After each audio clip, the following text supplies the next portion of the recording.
This with the inimitable Max Keiser, the host of RT's financial show, The Keiser Report, joining me live in London. Max, there's a lot of hype and some would say overreaction on all of this, but the telltale sign surely is the markets. They haven't reacted negatively. So is there really a crisis here?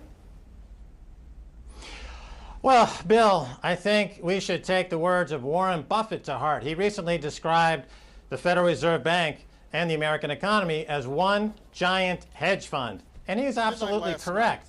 The way that Wall Street, Washington, and these large funds approach America is as a trade that is backed by 120 or 130 trillion dollars worth of debt, and all that debt is traded every single day. And the whole initiative here is buy hedge funds to try to squeak out profits, and they don't really care who they hurt in the process. Remember, America is run by what I call financial jihadists, who are basically suicide bankers. And Warren Buffett, of course, is one of these suicide bankers. And America, from the outside, of course, looks like they're trying to commit financial suicide. But that's what a financial jihadist does, or a suicide banker. They blow themselves up for their cause. In this case, it's market fundamentalism, a belief in the profit, not the profit. But the telltale signs, the other signs of the economy improving are there as well, Max. So aren't we to believe that the economic indicators are suggesting the US economy is on the up?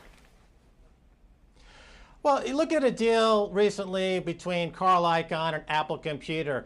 It's a story of two different economies, because while most Americans deal day-to-day, hand-to-mouth, paycheck to paycheck, then you have the other economy, which is the Wall Street economy, the financial jihadist economy, where Carl Icahn can tweet about getting Apple Computer to buy back $150 billion worth of their own stock. Of course, that's financed with 0% interest rates, and if they make a mistake, they get bailed out, just like long-term capital management was bailed out. Remember that in the late 90s, early 2000s, long-term capital management ran into trouble.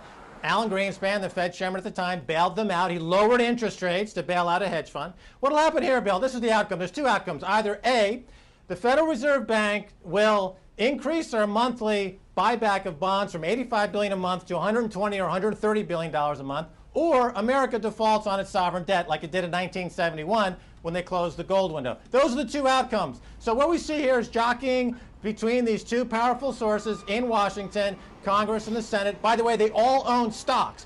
Where insider trading is legal. They're all trading on this information. They're on their little phones and they're trading stocks up and down and making money at the expense of the American people, because they are financial terrorists as well. So financial terrorists have captured the American economy, Bill. So I mean, that's plain and simple. Warren Buffett hit the nail on the head. America is just one giant hedge fund. Okay, but Max, then that issue then of the debt ceiling, you're talking about perhaps the country defaulting. The debt ceiling issue, basically then debt will be resolved and they will raise the debt ceiling, will they? Or will they not? Because Obama's clearly very worried about that. If they're arguing about Obama healthcare, what's going to happen with that crisis?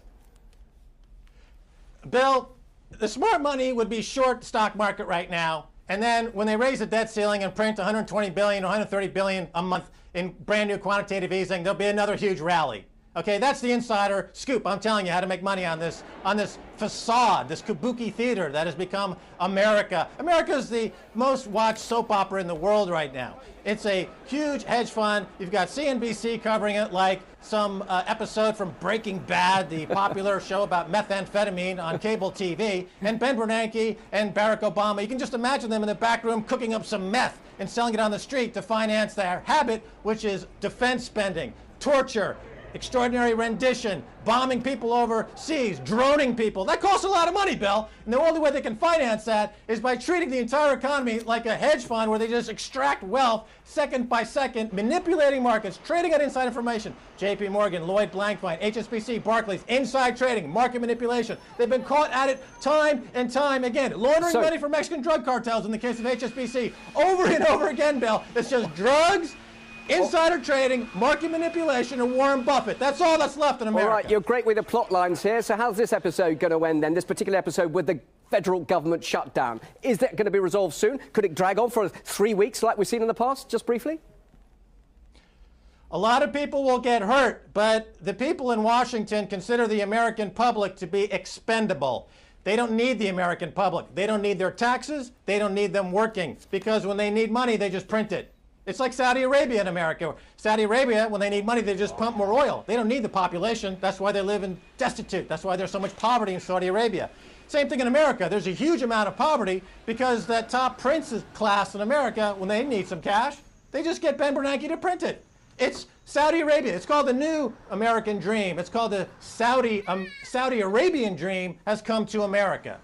Telling it as it is, Max Keiser, as always, great to talk to you live here on RT in London. Thanks, Max.